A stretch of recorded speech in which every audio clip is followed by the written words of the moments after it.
Bismillah, alhamdulillah, wassalatu wassalamu ala rasulillah, wa ala alihi wa sahbihi wa man walah, wa ba'd. Indeed, from the blessings of Allah tabaraka wa ta'ala upon us, after guiding us to al-Islam generally, is guiding us to the affair of Salafiyyah more specifically. For indeed, the way of the Salaf is nothing but al-Haq. As mentioned by Shaykh al-Islam Ibn Taymiyyah rahimahullah, لا عيب على من أظهر مذهب السلف وانتسب إليه واعتزى إليه. He said there is no aib, there is no fault upon the individual who outwardly manifests the methodology of the Salaf and ascribes himself to it and is honored by way of that. بل يجب قبول ذلك منه باتفاق. Rather, by consensus, it is obligatory to accept that from him.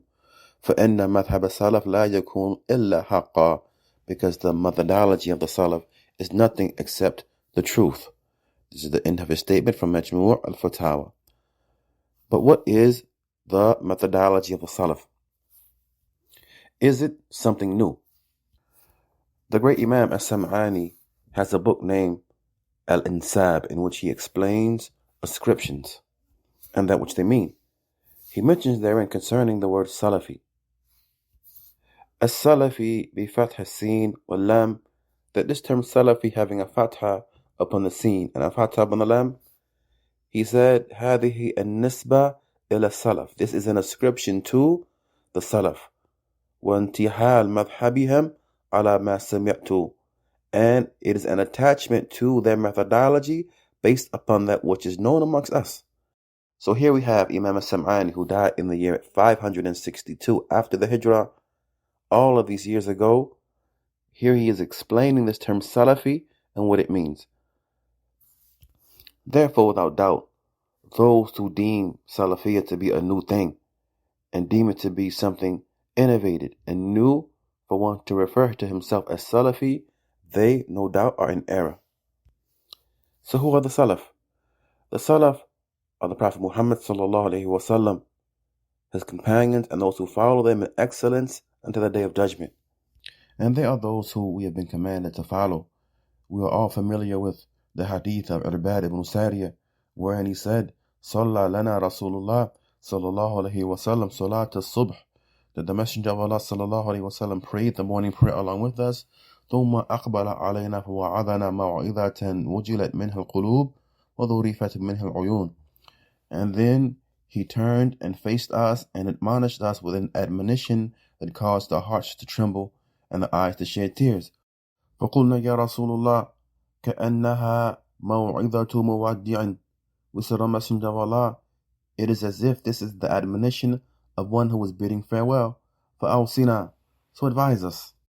قال أوصيكم بتقوى الله والسمع والطاعة وإن أمر عليكم عبد حبشي. He said, I advise you with the taqwa of Allah first and foremost, and to hear and obey even if an Abyssinian slave is appointed as a ruler over you. فإنه من يعيش منكم فسيرى اختلافا كثيرا. For indeed he who lives amongst you will see much differing. فعليكم بسنتي وسنة الخلفاء الراشدين المهديين عضوا عليها بالنواجذ. So therefore it is upon you to cling to my sunnah and the sunnah of the rightly guided khulafa after me. عضوا عليها بالنواجذ, bite onto it with your molar teeth. This is the mahal shahid. وإياكم ومحدثات الأمور فإن كل بدعة ضلالة. For indeed every innovation is misguidance. Notice that the Messenger of Allah sallallahu alaihi wasallam, in this narration, he said, "Alaykum bis-sunnati," upon you is to cling to my sunnah. And then he mentioned a second sunnah thereafter that we must cling to, was sunnat al-khulafa al-rashidin al-mahdiyin, and the sunnah of the rightly guided khulafa after me. But then he utilized a singular pronoun to refer to them together. عَدُّ عَلَيْهَا بِالنَّوَاجِذ, bite unto it with your molar teeth. He didn't say عَدُّ عَلَيْهِمَا, bite unto the two of them. Rather, he said bite unto it. The ulama mentioned that this is an indication that the sunnah of the Messenger of Allah sallallahu alaihi wasallam and the sunnah of the khulafa ar-rashideen is one and the same. Hence, it is upon us to cling to the way of the Salaf and to ascribe and attach ourselves to their methodology. And this was the way of the Imams of old. As Imam Ahmed alayhi rahmatullah, he said in his book أصول السنة عندنا التمسك بما كان عليه أصحاب رسول الله صلى الله عليه وسلم والاقتداء بهم. That the usul, the foundational principles of the sunnah, of the aqidah, of our methodology, according to us, is holding fast to that which the companions of the Messenger of Allah sallallahu alaihi wasallam were upon, وَلَقَتِدَاءُ بِهِمْ, and likewise taking them as our role model, as our example to be followed. So this makes clear to us the obligation of adhering to and following the methodology and way of the Salaf, and that it is not a new thing. However, as for the affair of ascription to it by name, referring to oneself as Salafi, is this a new thing? La wallah.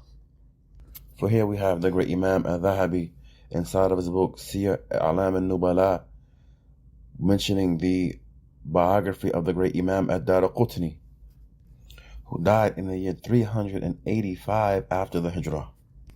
He said concerning him, وَالصَّحَّ عَنْ الدَّارَقُطْنِ أَنَّهُ قَالَ مَا شَيْءٍ أَبْغَضَ إِلَيَّ مِنْ عِلْمِ الْكَلَامِ. That it is authentically reported from ad-Daraqutni that he said, there's nothing more detestable to me than theological rhetoric. Al-Dhahabi goes on to say concerning him, quotes, I say, لَمْ يَدْخُلِ الرَّجُلِ أَبَدًا فِي عِلْمِ الْكَلَامِ, that this man never entered into the area of theological rhetoric, nor into argumentation, nor into disputation, في ذلك, بل كان سلفيا, rather the man was a Salafi. The man was a Salafi. Imam al-Dhahabi alayhi rahmatullah was from the students of Ibn Taymiyyah, and from his contemporaries, here we have him all of these years ago referring to another great Imam, i.e. Imam ad-Daraqutni, as being Salafi. So this is not a new thing, nor is it an innovation. Rather, what is an innovation is to find fault with calling oneself Salafi. That is the innovation. As Ibn Taymiyyah rahimahullah, he mentioned inside of Al-Fatawa Al-Hamawiyah, وَاعْلَمْ أَنَّهُ لَيْسَ فِي الْعَقْلِ الصَّرِيحِ وَلَا فِي شَيْءٍ مِنَ النَّقْلِ الصَّحِيحِ مَا يُوجِبْ مُخَالَفَةَ طَرِيقَ السَّلَفِيَّةِ أَصْلًا. He said, no, there is no intellectual evidence, nor any textual evidence that is authentic that will necessitate opposition to Salafiyyah at all. No proof for it. Allah Tabarak wa Ta'ala mentions inside of his noble book, وَمَنْ يُشَاقِقِ الرَّسُولِ مِنْ بَعْدِ مَا تَبَيَّنَ لَهُ الْهُدَى وَيَتَّبِعْ غَيْرَ سَبِيلِ الْمُؤْمِنِينَ نُوَلِّهِ مَا تَوَلَّى وَنُصْلِهِ جَهَنَّمَ وَسَاءَتْ مَصِيرًا. And whoever opposes the messenger after the guidance has been clarified to him, and he follows a way other than that of the believers, and the believers at the time this verse came down was none other than the Sahaba, and he follows a way other than the way of the believers, then we're going to leave him in the path that he has chosen for himself and land him in the hellfire, and what an evil destination that is. So without doubt, hayakumullah, this Salafiyyah, it is a ni'mah from the ni'mah of Allah Tabarak wa Ta'ala upon us that we should be grateful for and thankful for, and we should be honored that Allah Tabarak wa Ta'ala has placed us upon it. And the affair is not one of mere lip service. Rather, we must be diligent in the implementation of the Salafiyyah and adherence to its principles. And we hope that in the near future, inshallah ta'ala, we will give some benefits from the noble Sheikh Ubayd al-Jabiri regarding some of the principles of Salafiyyah. But this is only meant to be a brief reminder of this ni'mah, of this blessing that Allah Tabarak wa Ta'ala has bestowed upon us by way of placing us upon the Salafiyyah. The noble Sheikh Abdul Muhsin al-Abbadi mentioned that the person must be diligent in being a follower of the Sunnah by way of his actions. As for if it is said to you, are you a Salafi? Then say, yes. The person says, yes, I am a Salafi. If it is said, are you from Ahl Sunnah? Then the person says, yes, I am from Ahl Sunnah. And all praises belong to Allah. As for mentioning this or saying this, if there is a need for that and it is applicable, then there is nothing at all wrong with this. Likewise, the noble Sheikh Salih al-Fawzan hafidhahullah, he mentions, Naam nahnu Salafiyun, yes indeed we are Salafis, and we will continue to be so by the permission of Allah Tabarak wa Ta'ala. And this, as we mentioned, is a ni'mah from Allah Tabarak wa Ta'ala. As Allah Ta'ala said, بَلِ اللَّهِ يَمُنُّ عَلَيْكُمْ أَنْ هَدَاكُمْ لِلْإِيمَانِ إِن كُنْتُمْ صَادِقِينَ. Rather, Allah has conferred a blessing upon you by guiding you to Al-Iman if you are indeed true to it. If you are true to this affair, then it is a ni'mah and it is a hujjah for you and not against you. In conclusion, we want to mention to you some of the asbab that will aid and assist a person in remaining firm upon the manhaj of the Salaf. First and foremost is a dua بالثبات على الدين, is asking Allah, making dua for Allah Ta'ala to keep you firm upon the religion. It is reported on the authority of Abdul Rahman ibn Abi Layla that the Prophet ﷺ used to supplicate with the supplication, Ya muqallib al-qulub, thabbit qalbi ala dinik. O turner of the hearts, make my heart firm upon your religion. Hence, making dua to Allah Ta'ala for firmness and right guidance is from the means that will aid and assist you in remaining firm upon the methodology of the Salaf. Likewise, ta'allum al-ilm al-shar'i, learning, studying, learning legislative knowledge will help to keep you firm by the permission of Allah Ta'ala upon this methodology. Imam Ahmed alayhi rahmatullah said, الناس أحوج إلى العلم منهم إلى الطعام والشراب. The people are more in need to having knowledge than they are in need of having food and drink. لأن الطعام والشراب يحتاج إليه في اليوم مرتين أو ثلاثة. And this is because, as it relates to food and drink, a person may be in need of them 2 or 3 times a day. But as for knowledge, then a person is in need of that in all times. At every point throughout your day, you are in need of having ilm. So therefore, study, learn your religion, learn the principles of the methodology of the Salaf so that you may adhere to them and stay clear of misguidance. Likewise, from the means that will aid and assist you in this affair is knowing the truth and knowing falsehood with tafsil, in detail. As is mentioned by the poet, عرفت الشر لا للشر لكن لتوقيه ومن لم يعرف الخير من الشر يقع فيه. The poet, he mentioned that I learned evil not for the sake of evil, meaning I didn't learn evil so that I can do it, rather in order to protect myself from it. For he who does not know goodness from evil, he will soon fall into it. And we likewise are all familiar with the hadith of Hudhayfa, and that which he said, كان الناس يسألون عن الخير, the people used to ask the Messenger of Allah about the good, وكنت أسأل عن الشر مخافة أن يدركني, and I used to ask him about the evil out of fear that it would overtake me. Hence, knowing batil in detail, likewise knowing haqq in detail, is from the means that will protect you by the permission of Allah Ta'ala from misguidance and will aid and assist you in staying firm upon the way of the Salaf.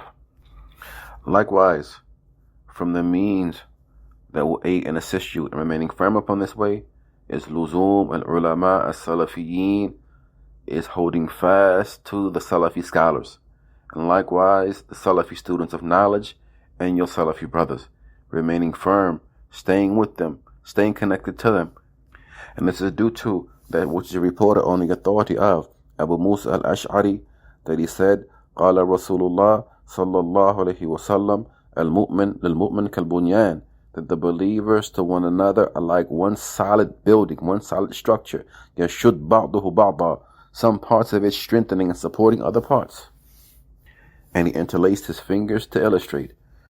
Hence the Salafiyyun support one another, visiting each other for the sake of Allah, aiding and assisting each other, connecting with the ulama, benefiting from them, referring your affairs back to them, especially those senior most scholars from the likes of Sheikh Rabi', the likes of Sheikh Ubayy al-Jabri, the likes of Sheikh Abdullah al-Bukhari, and other than them from the ulama or Rabbaniyun, connecting with them, referring your affairs back to them, taking from them.